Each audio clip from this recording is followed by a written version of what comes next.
What does or does not count as a poi flower petal? What's the fewest number of petals you can have?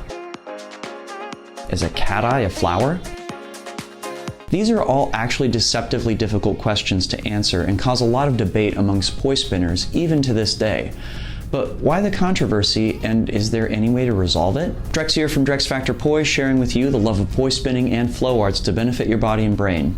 In this video, we're going to dive into the very messy math of flowers to see if we can't get some answers. But before we dive in, I want to give a quick shout out to the friends of the channel. Big thanks to Dark Monk, Fire Mecca, Flow Fests, Flow Toys, Juggling Calling, Pyroterra Light Toys, Spinballs, and Ultrapoi for helping to make the videos on this channel possible. You can learn more about all these amazing businesses and what they're doing to support flow artists like yourself by checking out the links that I've got down in the description of this video. And special thanks to non-business friends of the channel, Johnny Howard, Lain Mochinsky, and Pekha Pekkonen. Thank you all so very much for your support for my work and my mission. So first up, it's probably going to help for us to talk about what exactly a poi flower is, let alone a flower petal. Poi flowers were first popularized by Nick Woolsey.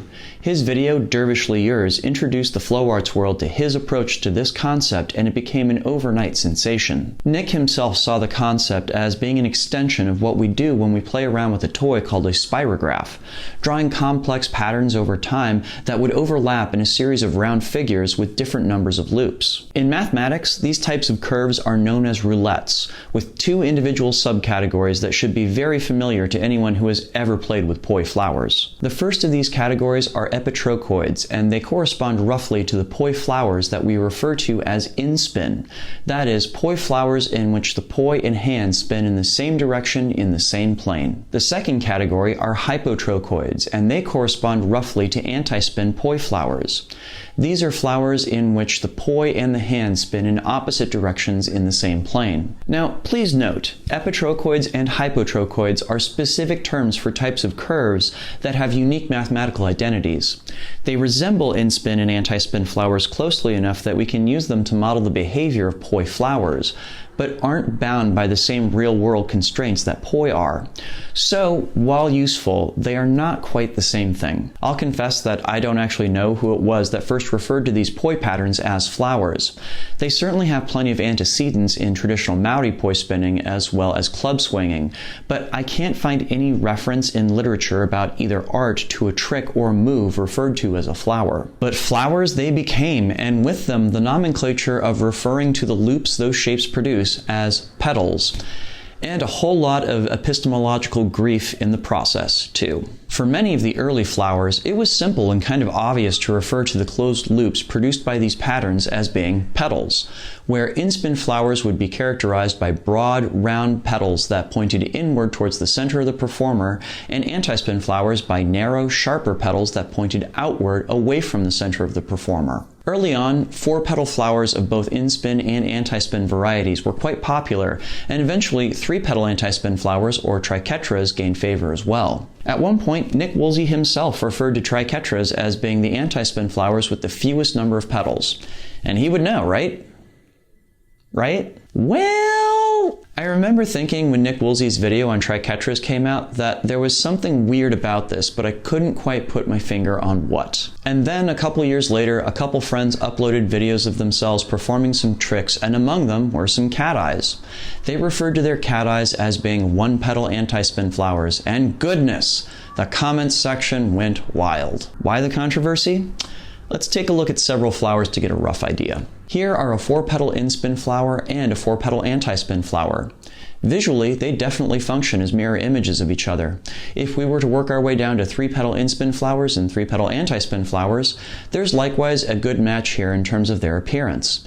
There are three very clear loops created in each pattern. Now, for simplicity's sake, let's skip down to just a single petal for each.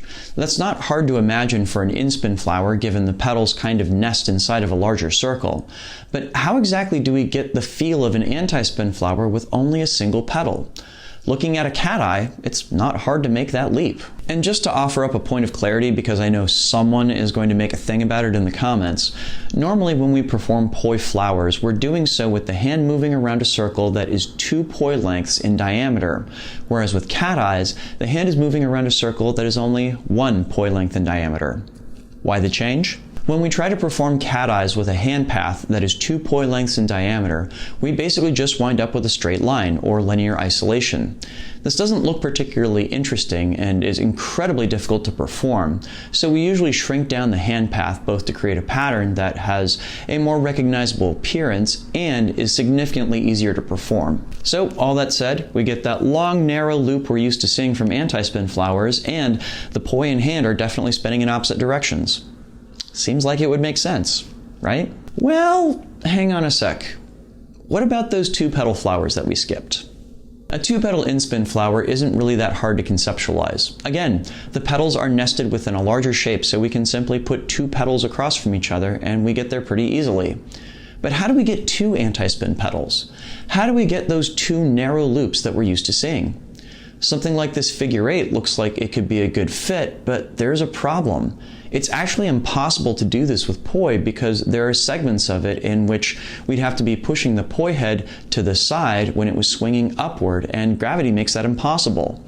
So is a 2-petal anti-spin flower even possible? Maybe. Let's take another look at these flowers from a slightly different perspective. I know we've been focusing on petals as being those enclosed loops in the poi's path, but what if instead we changed our framing of them? So bear with me here. What makes those loops possible is the poi swinging across the path of the hand. In in-spin flowers, the poi crosses from outside the hand path to inside the hand path and back out again. In anti-spin flowers, the poi crosses from inside the hand path to outside of it to create those loops. So what if we use this definition instead for flower petals? Fortunately, that doesn't change anything about our 4-petal flowers or our 3-petal flowers. But our 2-petal flowers? Well, now when we look at that cat eye, we see the poi cross over the path of the hand twice. So looking at flowers through this lens, a cat eye becomes a 2-petal anti-spin flower instead of a 1-petal anti-spin flower. Okay, so which approach is the right way of looking at it? Well, honestly, I think neither of them, because I think that there's a flaw inherent in the formulation of this question. To understand why, though, I'm going to need to ask you to look at this through a completely different lens. As I perform a 4-petal in-spin flower, I want you to take a moment to notice how many downbeats I perform with the poi.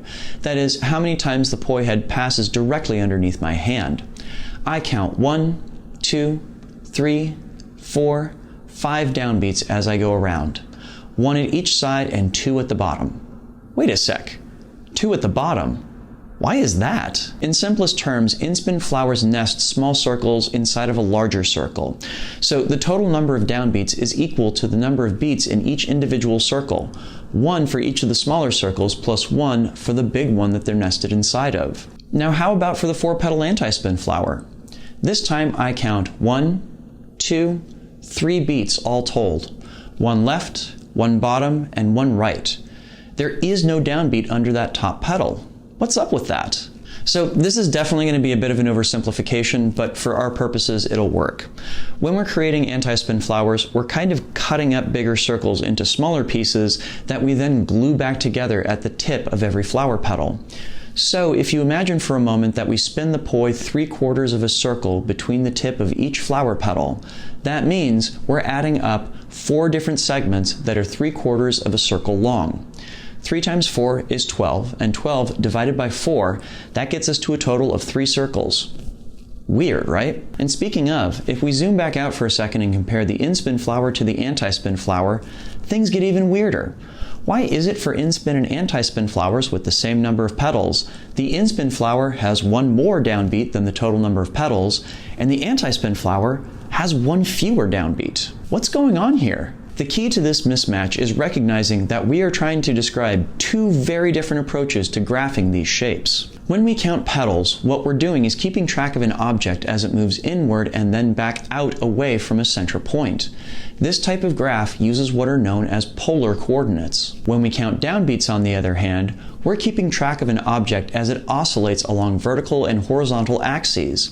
This type of graph uses what are known as Cartesian coordinates. Now, each of these coordinate systems work, and both can definitely model what happens in poi flowers, but I'll confess I am a little bit more partial to one than the other, and I'll tell you why. When we use Cartesian coordinates, it orients our understanding of the graph in line with what we experience in a space where gravity is in play.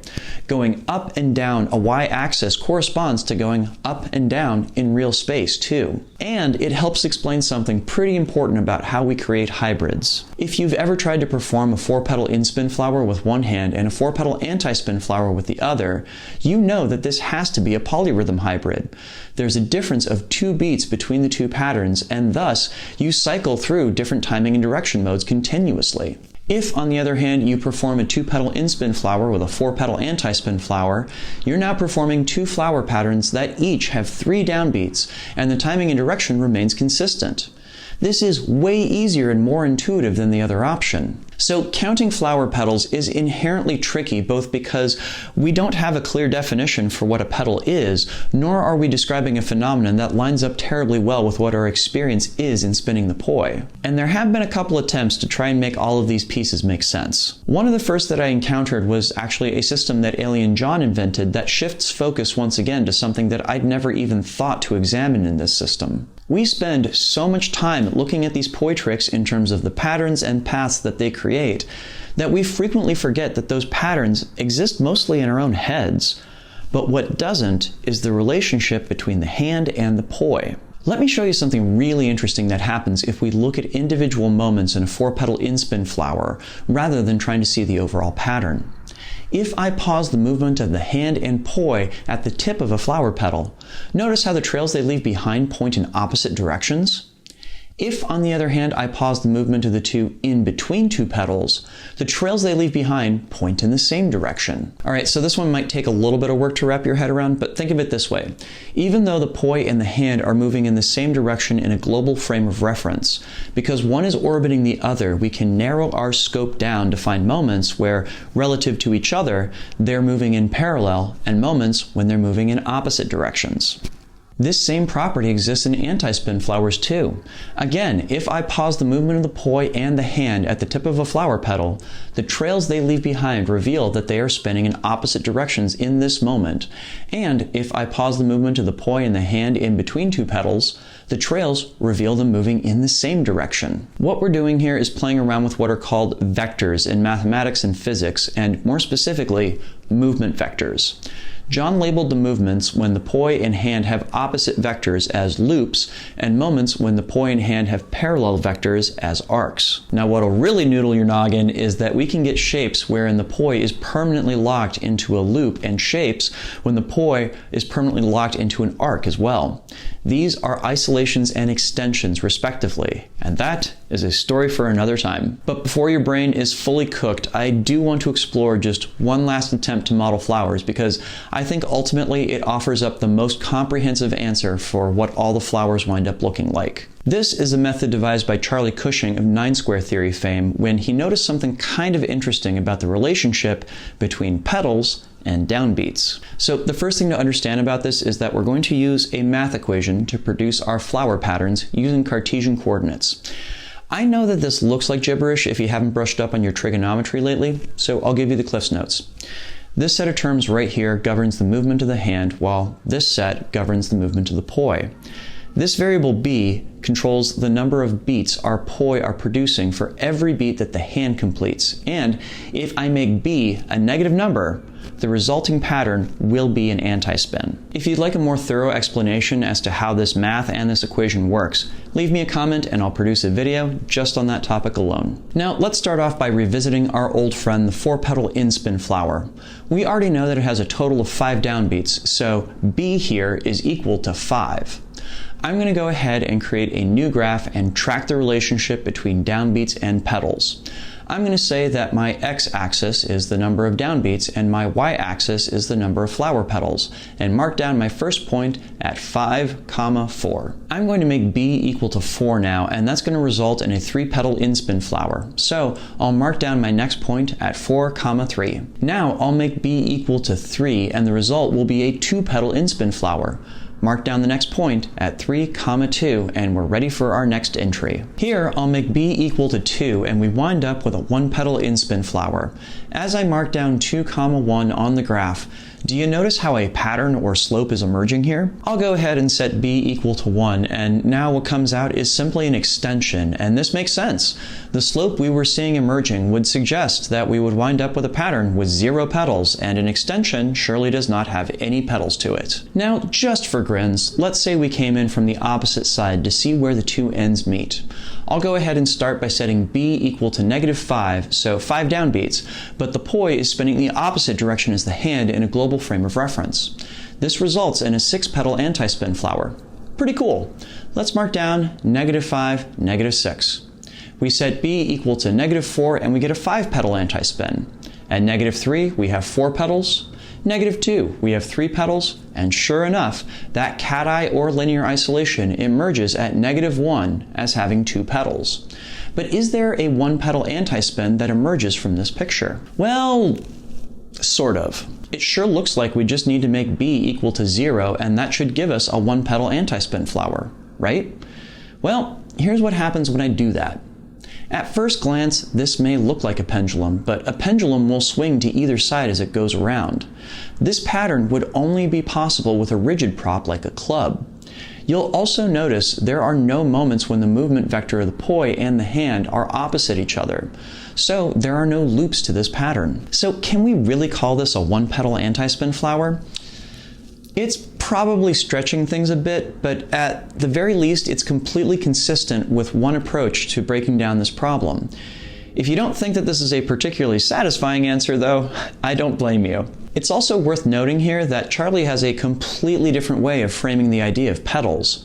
Rather than even trying to count moments when the poi path loops around in different ways, Charlie instead counts moments with the poi passing inside of the hand path, labeling them lobes, and moments where the poi passes outside the hand path, labeling them antilobes.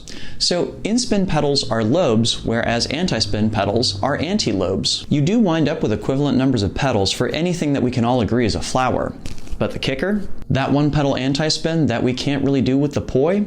It definitely has both a single lobe and a single antilobe. So, at least according to Charlie's system for framing the problem, it absolutely fits. So how do we count the petals of poi flowers? Well, it totally depends on what features you're looking for, honestly.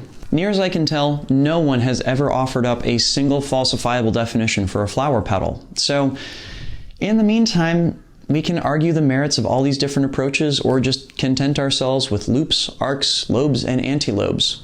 Your mileage will most definitely vary.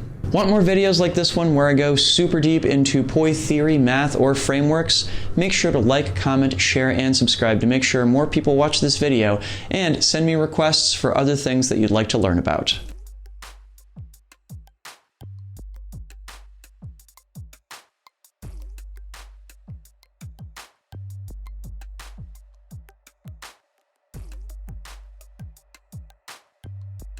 This video would not be possible if not for the wonderful support of all of these amazing people right here. These are my Flow patrons over on Patreon, and they, along with the people listed down in the description, help to make this video and all the videos on my channel possible. Thank you one and all for your very, very generous support. Do you like my videos? Do you like my flow sessions, my vlogs, reviews, combos, and more? I am on a mission to try and bring poi spinning and flow arts to the wider world and help people connect with their brains and their bodies. So please, help me do it. Head on over to patreon.com/DrexFactorPoi and sign up. You can do that at the link in the description or the card that just popped up if you are watching on YouTube. There you can get access to a whole host of awesome rewards and help me along in my mission. Do check that out, please and thank you. And if you'd like to check out some of my other videos on poi math and theory, I'll go ahead and leave a link to a playlist of them down in the description as well as up here on screen if you are watching on YouTube. Also, the YouTube algorithm thinks that you'll like this top video based upon your past viewing habits, so maybe give that a look as well.